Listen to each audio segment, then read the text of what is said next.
While the Biden administration seeks to establish a hotline to provide abortion referrals, the Department of Health and Human Services says current Title X recipients may apply for grants worth $1 million to launch their own line. Meantime, there are a number of pro-life organizations across the country that run hotlines for women in crisis pregnancies. And joining us now is Nicole Hunt, an attorney and spokesperson with Focus on the Family. Nicole, great to be with you. A lot to get to, but first off, I want to get your reaction to this new government-funded abortion referral hotline. You know, I think this is just another example of what a pro-abortion administration will do to try to fund abortion at any means. They've been funding Planned Parenthood for years and years and years, and this is just one more way that they can continue that funnel of money to organizations that are promoting abortion. Yeah, and this hotline, which will be part of the Title V program, it's set to serve those who are low income and do not have health insurance, and will provide, as they say, quote, neutral, factual information. Nicole, your thoughts on that? You know, there are so many pro-life organizations that have been providing neutral, confidential, and honestly, like affirming, life-affirming, hope-affirming care to women for many, many years.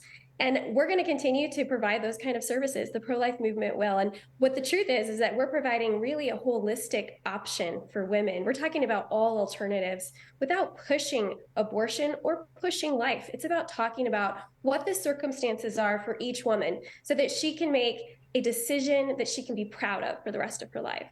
Yeah, Nicole, something else I'm going to talk about. Yesterday, pro-life bills in both Nebraska and South Carolina, they failed in their legislatures. The bill in South Carolina, as you know, would have banned abortion at conception, but there were a few exceptions. And the Nebraska bill was set to ban abortion at 6 weeks of pregnancy. That said, I'm curious, are you surprised that these bills failed? And what do you think the signals? It's disappointing, particularly in states like these, where we hope to see pro-life legislation moving forward with a lot of support.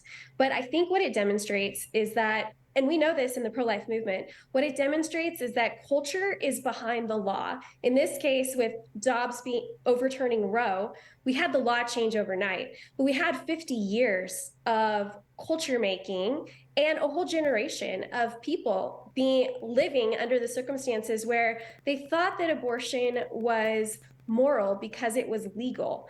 And so it's a brand new territory for the pro-life movement to really be engaged in culture shaping on what that conversation should be had in the public square about how abortion is a moral wrong, but even more than that, how abortion harms everything that it touches. Yeah, I want to talk about the Supreme Court. Last week, also, as you know, the Supreme Court decided to allow the abortion drug mifepristone to stay on the market, at least for now. However, it doesn't look like this is the end of the story. Where do you see this all going? Yes. So what's really important for listeners to know is that this really was a procedural type of move, and it is traditional for a court to keep whatever the status quo of the law was before while a case moves through the legal process. What's really important to keep in mind is that everything is being expedited. So the Fifth Circuit Court of Appeals will hear this case in its substantive review on the merits, and they'll hear it just within the next few weeks.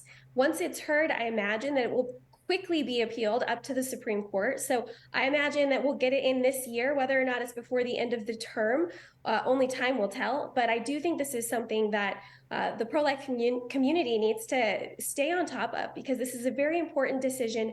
And in no way has there been any decision on the merits of the case. We'll see the Supreme Court take that up if it is appealed. Nicole, we have about 20 seconds left or so, but wondering, what else is on your radar? What else are you following? Yeah, so in Colorado, there was recently an abortion pill reversal treatment ban that was passed and signed into law.